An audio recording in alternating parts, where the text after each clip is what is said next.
No PDI Viaja Panamá desta semana, a gente vai mudar um pouco o formato do podcast aqui e te contar a história de um crime que comoveu o mundo e colocou o Panamá no centro do noticiário internacional por bastante tempo. Caso você ainda não saiba, essa dupla aqui foi até o Panamá para conhecer o país. A gente já lançou outros 2 episódios falando do Panamá. O primeiro contando o dia que a gente achou que seria sequestrada por uma seita panamenha ao ir visitar uma tribo indígena que vive um matriarcado, e o segundo falando como o nosso passeio pro Canal do Panamá deu totalmente errado e a gente terminou bebendo no carro do nosso guia. Só pra deixar claro, os 2 episódios têm histórias, têm risadas e tal, mas tem muita informação também. Mas bora focar nesse episódio aqui, o nosso terceiro episódio do PDI Viaja. Sim, vamos falar do caso do Panama Papers, que rolou em 2016 e envolveu mais de 140 políticos e 50 países. Governos foram derrubados por causa desses documentos e greves tomaram ruas de diversos países, indo desde a Islândia até o Paquistão. A gente teve na cidade do Panamá, onde o caso rolou, e a gente vai te contar tudo sobre essa história. Eu sou Andressa Isfer. E eu sou Elizabeth Matravolg. E esse é o Papo de Inter Viaja Panamá. Notre volonté. Make America great again. Con eso que esos sueños en marcha. Actitud muito produto. Estado de alarma en toda España. We did it, Joe.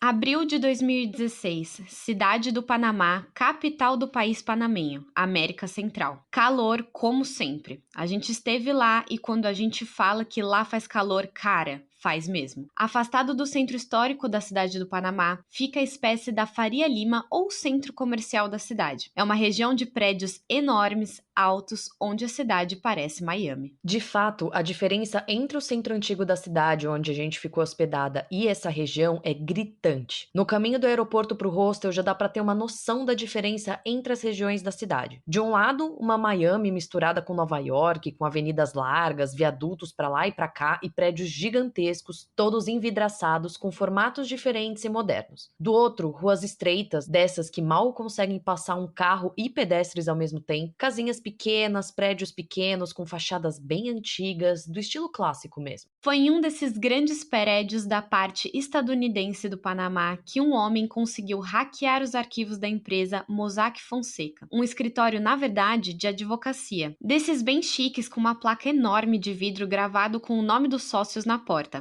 E só clientes VIP. Esse escritório de advocacia era especializado em um tipo de serviço, o das empresas offshore. Para quem não sabe, empresas offshore são basicamente empresas abertas fora do país do proprietário. Podem ser empresas, contas bancárias ou até mesmo sociedades. O dono do negócio mora em um país, mas a sua empresa está registrada em outro. Normalmente, os países escolhidos para as offshores são conhecidos como paraísos fiscais, ou seja, países que cobram menos impostos ou até mesmo rola a tal da isenção fiscal. Resumindo muito, você ter uma empresa em outro país pode te ajudar a evitar o pagamento de impostos e manter sob sigilo a sua identidade e dos seus proprietários. Isso porque as empresas offshore têm um nível de proteção dos investidores bem alto, o que permite o anonimato deles. Isso não é ilegal, mas falando num português bem claro, offshores são empresas de fachada que servem para os proprietários não pagarem impostos e se manterem anônimos. O problema por trás disso é que fica muito mais fácil cometer atividades ilegais sob anonimato e em outro país, como lavagem de dinheiro, corrupção, tráfico de drogas e até mesmo o terrorismo. E aqui a gente tem alguns personagens importantes. Os advogados do escritório, políticos e empresários gigantescos que eram clientes do Mossack Fonseca, que é o Consórcio Internacional de Jornalistas Investigativos, e o John Doe, o tal do cara que hackeou o Mossack Fonseca e soltou tudo no ventilador. Mas antes da gente pular para a história propriamente dita, o que você precisa ter dimensão é que foram mais de 11 milhões de documentos vazados no escritório panamenho Mossack Fonseca, que mostraram como a empresa ajudou os clientes por mais de 40 anos a lavar dinheiro e evitar pagamentos de impostos. E os clientes eram nada mais, nada menos que 72 chefes de Estado, 140 políticos ao todo, que estavam no poder em 2016, no ano que tudo aconteceu, ou que já tinham passado por um cargo de poder. Os envolvidos eram desde pessoas ligadas a Vladimir Putin até o próprio presidente da Síria, Bashar al-Assad. Esse escândalo começou por meio de uma pessoa que até hoje não sabemos o nome e nem a cara. No próximo bloco, a gente vai te contar tudo que sabemos e que não sabemos sobre esse caso.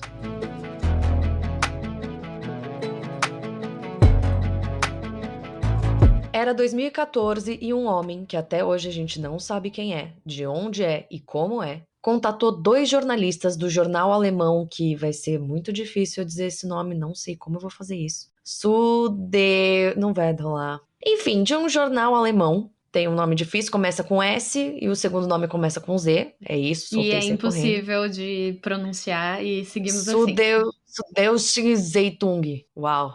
Enfim, voltando. Esse cara, que a gente não sabe quem é, da onde é, como vem, como vai, contatou 2 jornalistas desse jornal alemão do nome impossível. Para efeitos de narrativa, a gente vai chamar ele de Humano do Panamá. Pois bem, tem partes dessa história que ainda não sabemos e talvez a gente nunca vai saber. Mas claro que vamos te contar tudo o que é o mais importante aqui. O Mano do Panamá teve acesso a mais de 2,6 terabytes de dados secretos vindos do escritório de advocacia Mossack Fonseca, localizado lá no Panamá. O nosso mano levou dias para conseguir compilar tudo. 6 anos depois do vazamento, ou seja, em 2022, ele deu a sua primeira entrevista, ainda em anonimato, para os mesmos jornalistas para quem ele resolveu entregar essa bomba. No relato, o Mano conta que até chegou a tentar falar com maiores veículos de imprensa, como o New York Times e o Wall Street Journal, mas ninguém deu muita bola para ele. O Mano até tentou falar com o Wikileaks, que vazou os documentos do governo americano e revelou um esquema de espionagem com a ajuda do Edward Snowden. Mas nem o cara dos caras, no quesito vazamento de documentos, quis ouvir o nosso Mano. Mas os 2 jornalistas alemães aceitaram receber os documentos e viram o tamanho do estrago que isso poderia causar. Foi aí que foi formado o International Consortium of Investigative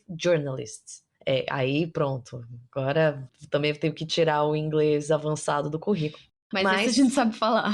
Esse pelo menos dá para tentar falar. Enfim, é um consórcio de quase 400 profissionais da imprensa que se uniram para participar da análise dos mais de 11 milhões de documentos em 72 países. No Brasil, foram 4 jornalistas brasileiros e 3 veículos de imprensa no consórcio: Poder 360, Estadão e Rede TV. Essa galera passou mais de um ano reunindo tudo para divulgar uma série de reportagens que revelaram escândalos de norte a sul. O vazamento ocorreu no dia 3 de abril de 2016. O Mano conta que era um domingo, que tinha cara de domingo. Ele chegou a se encontrar com alguns amigos e disse que teve que fingir que estava chocado com tudo que a mídia estava revelando naquele dia. Não à toa que essas revelações levaram à renúncia de primeiros ministros ao redor do mundo, mas esses detalhes a gente vai ver no próximo bloco. O que ainda precisamos te contar é que o nosso personagem principal aqui, o Mano do Panamá, disse ainda na entrevista que talvez ele nunca revele a sua identidade e que talvez tenha que esperar até o leito da sua morte para fazer isso. Apenas pessoas da sua mais extrema confiança sabem de fato o que ele fez. Mas ele finaliza a entrevista dizendo que ainda tem muitas histórias do Panama Papers a serem contadas e que não se arrepende do que fez. Podemos não saber quem é o Mano, nem onde ele está e nem o que faz, mas sabemos que ele mudou o mundo com apenas um ato. No próximo bloco a gente te conta com quem o Mano mexeu nessa brincadeira e olha, foi gente grande e muito poderosa.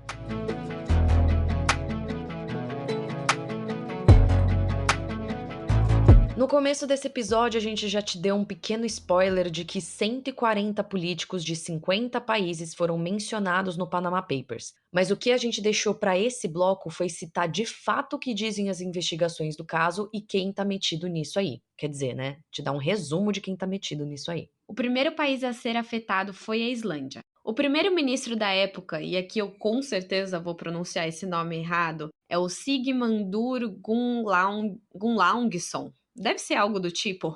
Renunciou depois do Panama Papers expor milhões de dólares que ele ocultava em empresas offshore. Mais de 20 mil pessoas foram às ruas se manifestar contra ele. Pessoas importantes ligadas a regimes ditatoriais, como no caso da Síria e Coreia do Norte, também estavam metidas nesse esquema. Basicamente, o Mossack Fonseca criava uma empresa de fachada para essas pessoas, e elas conseguiam fazer negócios burlando todas as sanções impostas pelo Ocidente. Inclusive, a própria investigação expôs que cerca de 30 empresas que estavam na lista proibida dos Estados Unidos foram desmascaradas no Panama Papers, usando essas empresas offshore para negociar com o Ocidente. O mundo todo basicamente teve uma relação com o Panama Papers. Na China, por exemplo, uma série de pessoas ligadas ao Partido Comunista Chinês foi citada nas investigações. Lembrando aqui que empresas offshore não é necessariamente ilegal, mas no caso da China, membros do Partido Comunista não podem registrar ou investir em empresas no exterior. Então, isso é contra a lei do país. E a China era simplesmente o maior mercado da Mossack Fonseca. Segundo uma reportagem do The Economist, o país tinha 9 escritórios, que representavam quase 30% de todo o negócio do escritório de advocacia. Tudo isso em uma época que o presidente do país estava conduzindo uma baita campanha anticorrupção. Então, enfim,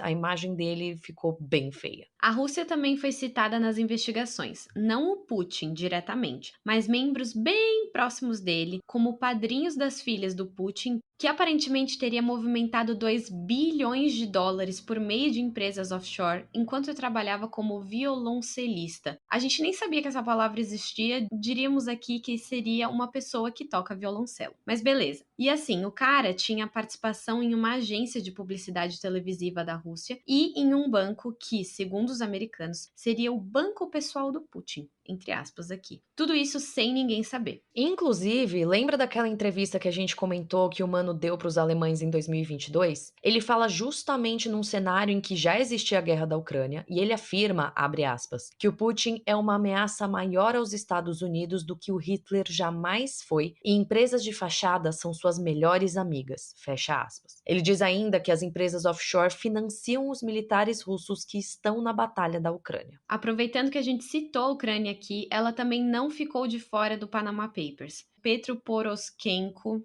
deve ser algo do tipo, antigo presidente ucraniano, foi citado no escândalo, acusado de mover milhões de euros para fora da Ucrânia. Passando agora para a América Latina, como a gente falou, o mundo inteiro foi citado basicamente no Panama Papers e a América Latina não ficou de fora. Várias pessoas super próximas de presidentes ou ex-presidentes, como os Kirchner na Argentina, Gustavo Petro na Colômbia e Rafael Correa no Equador foram citados. No Brasil, isso também deu o que falar e talvez você se lembre das notícias da época. 107 empresas offshore vinculadas a pessoas ou empresas envolvidas nas investigações da Lava Jato foram citadas nas investigações. Isso envolveu uma penca de políticos e parentes de políticos de basicamente todos os partidos do Brasil, com um foco em especial ao Eduardo Cunha, que na época estava sendo investigado por corrupção. Mas também teve uma série de empresas offshores ligadas a empreiteiras brasileiras que estavam envolvidas na Lava Jato. E, gente, até o Messi, sim, o jogador de futebol Messi foi citado nesse rolê. Ele e o pai foram acusados de usar a offshore Megastar Enterprises, que seria uma empresa no Panamá, para cometer crimes de fraudes fiscais. Como se não bastasse, outras pessoas da área de entretenimento e do futebol também foram acusadas de fazer negócio com a Mossack Fonseca. Foi o caso do ator Jackie Chan, o diretor Pedro Almodóvar e o Gianni Infantino, chefe da FIFA na época e até hoje. É claro que todos ou praticamente todos os citados se defenderam alegando que não fizeram nada ilegal e que as empresas não estavam mais em funcionamento.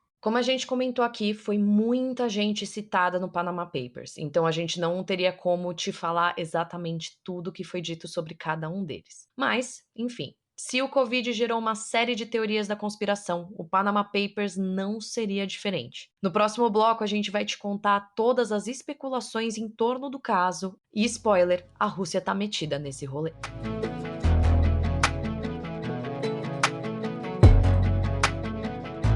Como todo bom caso de crime, tem as investigações e também tem as especulações. Como a gente disse, no caso do Panama Papers, não seria diferente. Assim que o caso saiu e nomes importantes começaram a ser citados, as teorias da conspiração surgiram junto. A China foi uma delas. Segundo o país, o Panama Papers nada mais era do que um plano maligno do Ocidente para desestabilizar alguns países do Oriente, entre eles a própria China. Mas o negócio fica mais interessante quando a Rússia decidiu se pronunciar. A gente comentou que os amiguinhos próximos aqui do Putin foram citados nas investigações, o que de certa forma acusava o próprio Putin de ser corrupto. Pois bem, o Kremlin se pronunciou alegando que os vazamentos eram parte de uma Putinfobia. Sim, Putinfobia. Gente, pelo amor de Deus, mas vamos lá. A alegação era que os vazamentos eram, na verdade, tendenciosos, que visavam desestabilizar a política russa às vésperas das eleições ali, que aconteceram no mesmo ano, em 2016. O Kremlin disse também acreditar que o consórcio de jornalistas por trás do Panama Papers devia ser formado por muitos ex-agentes da CIA e de serviços de inteligência americanos. anos. Mas o negócio fica mais interessante. Há quem diga que a Rússia não foi vítima do Panama Papers, e sim que estaria por trás do vazamento. Isso quem disse foi o Clifford Getty, um economista especializado em economia russa e antigo conselheiro do Ministério de Finanças da Rússia em 1990. Segundo ele, o John Doe, ou como a gente chamou aqui o Mano do Panamá, esse cara que vazou os dados, foi apoiado pelo governo russo. Getty também levantou a suspeita de que das informações que vazaram no Panama Papers, poucas de fato prejudicavam Putin. Por mais que tenha rolado a acusação de 2 bilhões de dólares de um amigo próximo do presidente da Rússia, o vínculo de amizade entre os dois é meio obscuro, e o Putin já enfrentou barras muito mais pesadas do que as acusações de corrupção. Ou seja, a imagem de Putin não ficou manchada domesticamente. Tudo isso enquanto o Panama Papers pegou muito mais pesado com outros líderes mundiais, como o David Cameron e o Petro Poroshenko, os dois rivais da Rússia na época, né? Segundo Getty, isso faz com que o fato do Putin ser corrupto, como dizem as investigações, não seja lá grande coisa. Afinal, vários outros líderes mundiais fizeram coisas muito piores. Isso sem dizer que o Putin saiu relativamente por cima, enquanto seus inimigos, né, entre aspas, foram bem criticados. E por fim, Getty também fez uma observação pontual. Poucos americanos foram citados no Panama Papers. Para ele, isso não significa que os americanos não estavam metidos nesse escândalo, mas que, de repente, o governo russo ocultou essas informações, guardou para si e tinha essas cartas na manga para usar de chantagem no futuro. Seja como for, o fato é que muita gente grande fazia negócios com a Mossack Fonseca e tinha empresas offshore por aí. Se eram ilegais ou não e como esses casos foram julgados, isso a gente vai te contar no próximo bloco.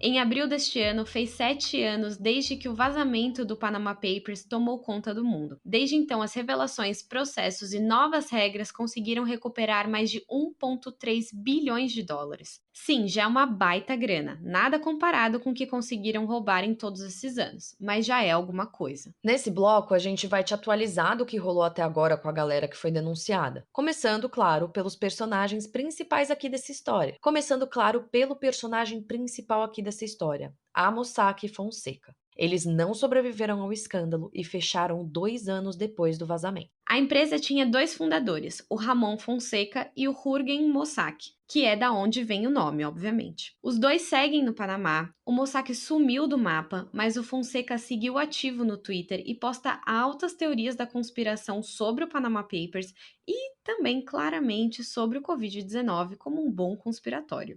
Os dois foram absolvidos em um caso de lavagem de dinheiro no Panamá, mas seguem réus em um processo sobre crimes contra a ordem econômica pública. A audiência desse processo deve acontecer em dezembro desse ano. Claro que eles também são procurados na Alemanha, mas estão protegidos pelo governo do Panamá de serem extraditados. E para quem curte aprender histórias por meio de filmes, a Netflix lançou um filme sobre o Panama Papers chamado A Lavanderia, estrelado pela rainha Meryl Streep. Estamos te falando desse filme porque o Mossack e o Fonseca tentaram impedir que o longa fosse lançado. Claro que eles perderam a ação na justiça e hoje vocês podem ir lá conferir. O primeiro-ministro da Islândia também foi um dos grandes personagens na época. Depois de renunciar, o Sigmundur Gunnlaugsson, vamos soltar o nome e rezar pra ser assim mesmo, ele conseguiu voltar para a política 1 ano depois do escândalo como membro do parlamento do Partido Conservador. Mas ele não durou muito, porque em 2018 ele se envolveu em um outro escândalo também de vazamento, mas agora de vazamento de áudios, onde ele fez comentários extremamente machistas. Os amigos do Putin também se envolveram no rolê. No início desse ano, promotores suíços acusaram 4 banqueiros russos por terem ajudado a movimentar milhões de dólares sem sinalizar quem de fato é dono dessa grana. Eles foram condenados e multados a pagar centenas de milhares de francos suíços. A gente não pode esquecer que essa foi a mesma galera que, por ser amiga do Putin, também sofreu sanções dos Estados Unidos e outros países por causa da guerra na Ucrânia. E claro, o principal fator que mudou de lá para cá foi a situação dos paraísos fiscais e das offshores. Todo o escândalo obrigou a galera a tomar uma atitude, né? Começando pelo próprio Panamá, o governo tornou obrigatório que os escritórios de advocacia identifiquem com quais empresas ou pessoas eles estavam trabalhando. E ainda obrigam que esses escritórios tenham também o histórico fiscal dessas empresas dos seus países de origem. As ilhas no Caribe, que também são casa para muitas empresas offshore, aprovaram leis que exigem que essas empresas forneçam as informações fiscais. Os Estados Unidos ainda trabalham para ter um banco de dados sobre as offshore, mas ainda não avançaram muito nesse assunto. Mas assim, por mais que a grana tenha sido recuperada e muita coisa tenha mudado nesses 7 anos, os crimes fiscais ainda são algo que assombram o mundo.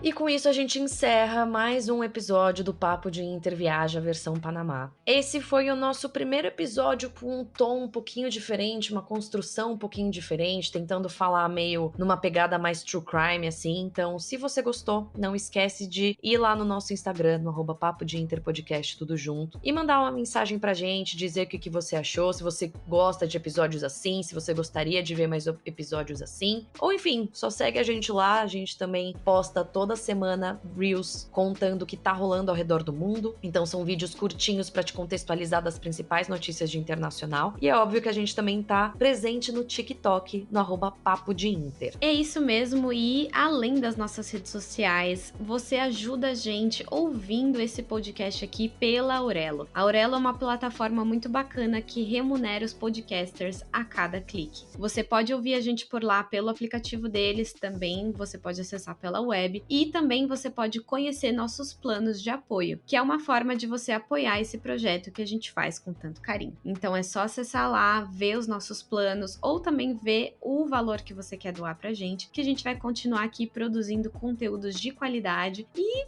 quem sabe viajar mais aí por esse mundão para contar histórias para vocês.